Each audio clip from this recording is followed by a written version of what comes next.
Kande, the main creator of the English club. Dear professors, dear students, dear parents, dear distinguished guests, good afternoon.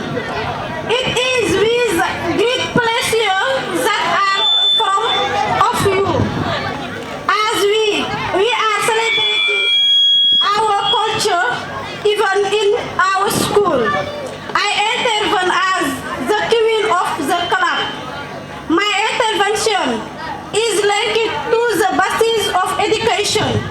Today it is a very important issue. The importance of education. Education is one of the most important things in life.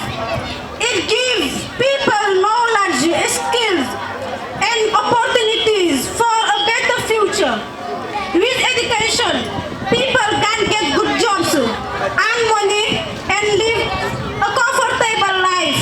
It also helps people think clearly, solve problems, and make good decisions. Education is not just about school. People can learn from books, experience, and even other people. Learning new things help us grow and understand the world better.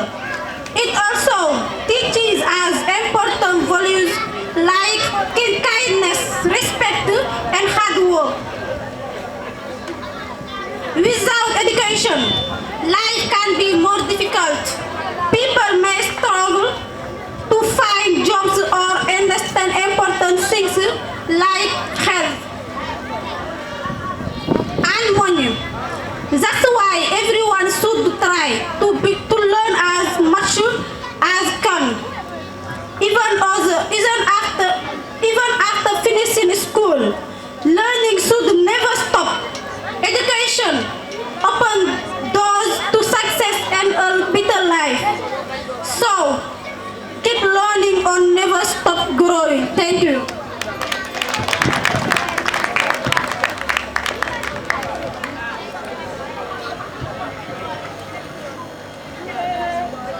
Bonjour. Bonjour, cher monsieur. Bonjour, chère madame. Je me nomme Adjara Diop en classe de 3e.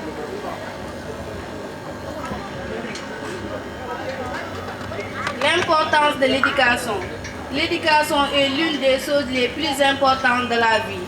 Il donne aux gens des connaissances, des compétences et des opportunités pour un avenir meilleur. Avec l'éducation, les gens peuvent obtenir de bons emplois, gagner de l'argent et vivre une vie confortable. Cela aide également les gens à passer clairement, à résoudre des problèmes et à prendre de bonnes décisions. L'éducation ne concerne pas seulement l'école. Les gens peuvent apprendre des livres, des expériences et même d'autres personnes. Apprendre de nouvelles choses nous aide à grandir et à mieux comprendre le monde. Il nous enseigne également des valeurs importantes comme la gentillesse, le respect et le travail acharné. Sans dédication, la vie peut être plus difficile. Les gens peuvent avoir du mal à trouver un emploi ou à comprendre des choses importantes comme la santé et l'argent. C'est pourquoi tout le monde devrait essayer d'apprendre autant qu'il le peut. Même après avoir terminé l'école, l'apprentissage ne devrait jamais s'arrêter. L'éducation ouvre les portes du succès et d'une vie meilleure. Alors continuez à apprendre et n'arrêtez jamais de grandir. Merci.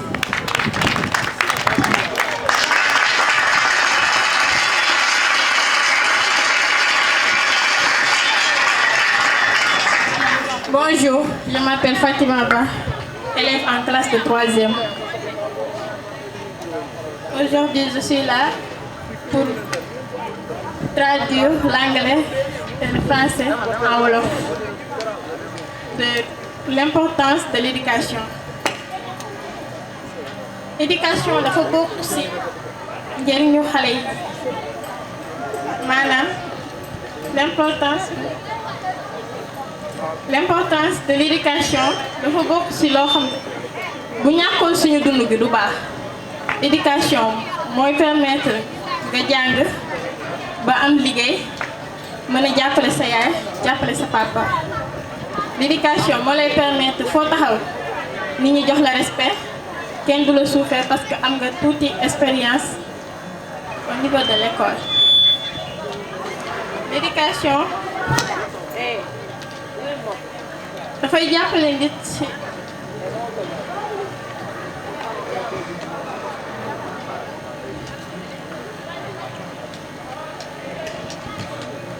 l'éducation dafa bokk ci nit ñi dafa bokk ci dund gi dafa bokk ci comment dire je ne sais pas dire à wolof. Gone latino disons oui. Gone latino disons oui. À la petite fille. Nous disons non. Gone latino disons non. Gone latino disons non. À la petite fille. Nous disons oui. Gone latino disons oui. Gone latino disons oui. À la petite fille. Disons non. Disons non.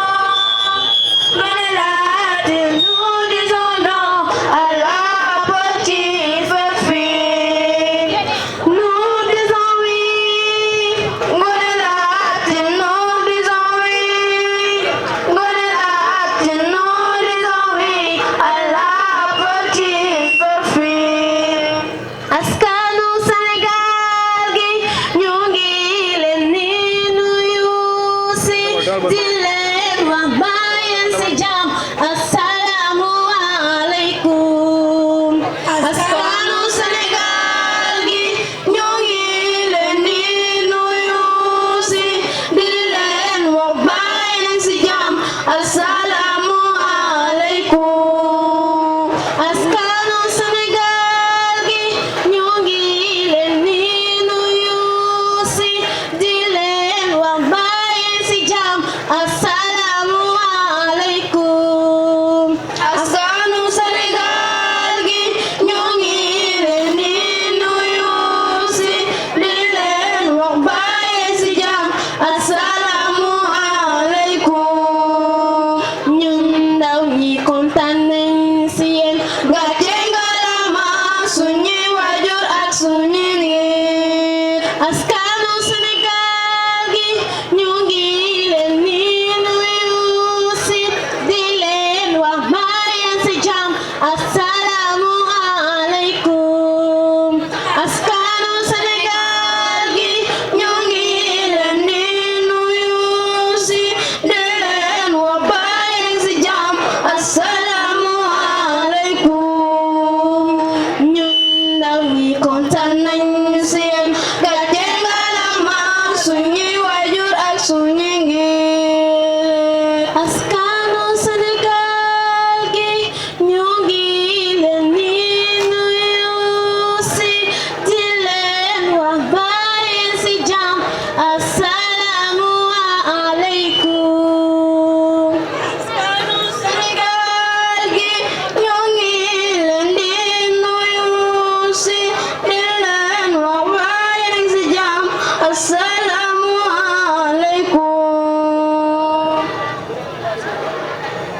Yéen bu leen di laal sama doom. Bu leen ko laal, bu leen ko laal. Yéen bu leen di laal sama doom. Bu leen ko laal.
suñu réew ñun ñëw leen ñu ànd defar Sénégal geesu xool xale yaa ngi jooy geesu xool xale yaa ngi jooy xale buy jooy moom nañ ko na xale buy jooy moom nañ ko na geesul xool xale yaa ngi jooy geesul xool xale yaa ngi jooy xale buy jooy moom nañ ko na xale buy jooy moom nañ ko na ñëw leen ñu ànd defar suñu réew ñëw leen ñu ànd defar Sénégal yéen ñëw leen ñu ànd defar suñu réew yéen ñëw leen ñu ànd defar Sénégal. Merci. Merci beaucoup.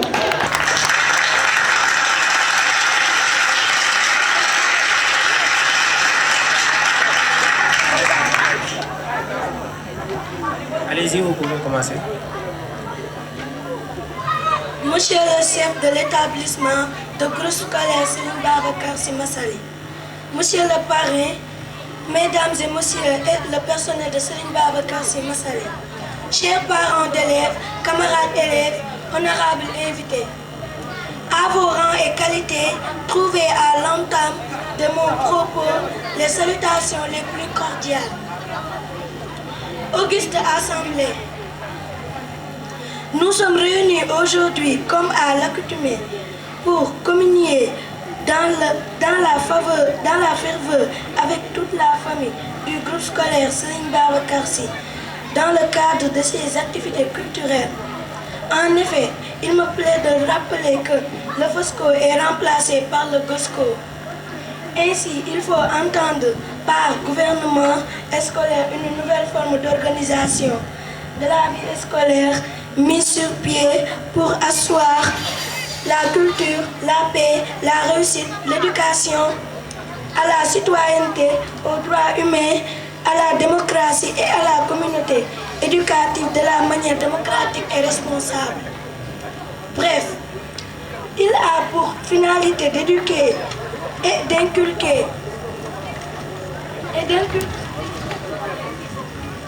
d'inculquer des valeurs civiques aux élèves, mais aussi de former des citoyens responsables, préparés pour participer activement au développement de la patrie. Oui, former des citoyens responsables aux valeurs d'équité, de solidarité, de justice et d'honnêteté. J'ajouterai à cette liste l'amour et le respect du prochain. Chers invités, l'école Serigne Babacar Sy est le fruit du management instauré par un homme disponible et visionnaire, en l'occurrence M. Massaly, dont le seul souci est de relever le défi de l'excellence au sein de notre école.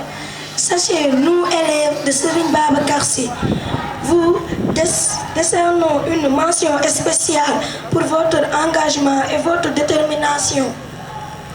Le rayonnement de notre école est à chercher également de la qualité de son personnel enseignant et administratif, voué et rompu à la tâche. Chers professeurs, vos compétences ne sont plus à prouver dans l'espace scolaire. Vous avez le savoir et savez le partager. Nous pouvons témoigner que les professeurs de notre école font étalage de toutes les compétences intellectuelles et sacrifient même leur temps dans le but de nous transmettre avec efficace le savoir. Aussi, si le potages sont dans de bonnes conditions et parviennent à nouer des bonnes relations avec les professeurs, nous devons particulièrement à M. Cissé, Mademoiselle Bassène et notre papa, M. Mané.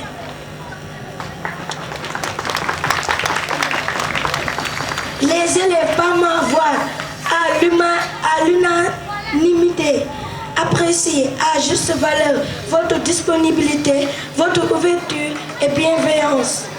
Chers camarades élèves, C'est une fierté indescriptible d'être élève de Serigne Babacar Sy, car ici on apprend les grandes vertus de la collégialité et du grand partage des connaissances pédagogiques. Mesdames et messieurs, permettez-moi de remercier au nom de tous les élèves de notre école, tous les parrains et le représentant de l'école, M. Sey, et ses élèves. Non seulement ils ont fait l'honneur en acceptant de parrainer nos activités malgré les nombreuses sollicitations qu'ils reçoivent, mais aussi se déplacer personnellement pour l'honneur de cette journée. Merci, monsieur les parrains. L'école Serigne Babacar Sy vous dit merci infiniment pour cette marque d'estime et de considération dont vous témoignez et vous souhaitons plein de succès dans votre vie. Très chers parents, une école est une trinité, élèves, professeurs, mais aussi parents d'élèves. C'est pourquoi je ne saurais terminer mon propos sans dire merci, merci, merci. Mes chers camarades élèves, je vous félicite et vous exhorte à multiplier nos efforts pour assurer notre réussite, car comprenez que l'échec de chacun de nous est un énorme gâchis pour l'élève lui-même, pour sa famille, pour la communauté, mais aussi pour le Sénégal. Je tiens à rappeler qu'il est de notre devoir de porter haut le fardeau de notre école, de notre patrie, afin de les hisser parmi les meilleurs de notre génération. Je termine pour emprunter les propos d'un penseur. Fouillez, creusez, ne laissez où la main ne passe et ne repasse. Merci, merci pour votre aimable attention. Que la fête soit belle, que la fête soit belle, que la fête soit belle. Merci.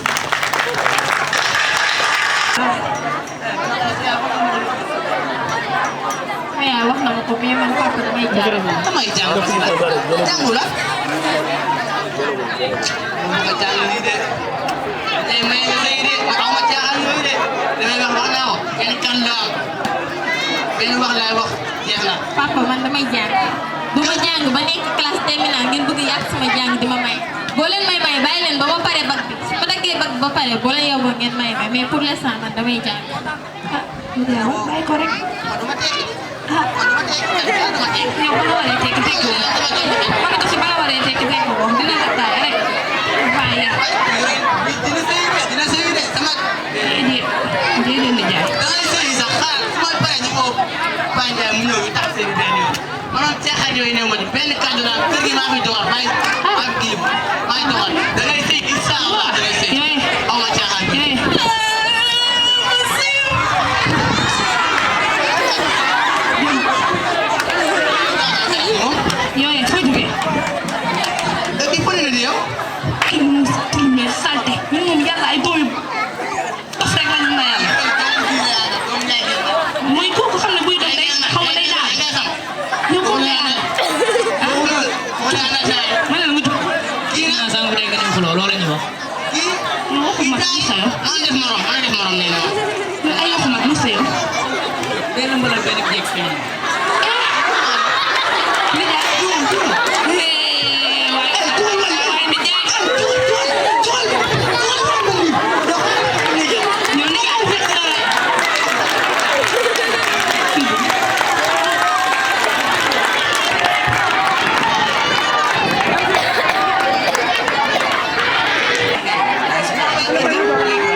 à ce passage, je voudrais d'abord également adresser un remerciement à notre parrain, M. Touré, que nous venons de présenter tout à l'heure par le biais de M. Cissé, mais qui n'a pas certainement terminé de le présenter parce que c'est un homme véritablement qui a eu un parcours très élogieux. Et pour dire simplement que présentement, il est dans le cabinet du ministre de l'Éducation nationale, M. Bamba Girassi, et c'est son ami d'ailleurs. Et je voudrais juste, n'est-ce pas, donc lui faire comprendre que désormais, nous comptons sur lui pour que l'école puisse aussi avoir véritablement un accompagnement de la part, n'est-ce pas, donc du ministre. Et nous en avons discuté tout à l'heure et il m'a rassuré que désormais, il fera tout pour nous accompagner donc dans ce sens. Et véritablement, c'est quelqu'un qui est d'ailleurs un parent de Ziguinchor. Et heureusement d'ailleurs, nous avons étudié dans le même lycée. Ce sont nos prédécesseurs au lycée de Niabo, où j'ai même aussi eu mon bac comme lui. Donc c'est la rencontre pratiquement donc d'un grand frère et d'un jeune frère. Et après avoir fini de remercier les élèves et également le corps professoral, je tiens également aussi à adresser mes vifs remerciements aux parents pour avoir accepté de nous confier leurs enfants. C'est pas évident. Ils auraient dû choisir d'autres écoles, mais ils ont tenu véritablement donc à nous faire confiance pour nous confier leurs enfants et on ne peut pas ne pas donc les remercier pour cette confiance qu'ils nous ont toujours manifestée. Et je pense que ce sont des parents très satisfaits du travail que les collègues font, parce qu'à partir des résultats de leurs enfants, eux-mêmes nous appellent pour nous faire comprendre qu'en réalité, ils apprécient la qualité du travail qui est consenti donc, par les enseignants donc, au sein de l'école. Et ça, c'est un signe de satisfaction pour nous.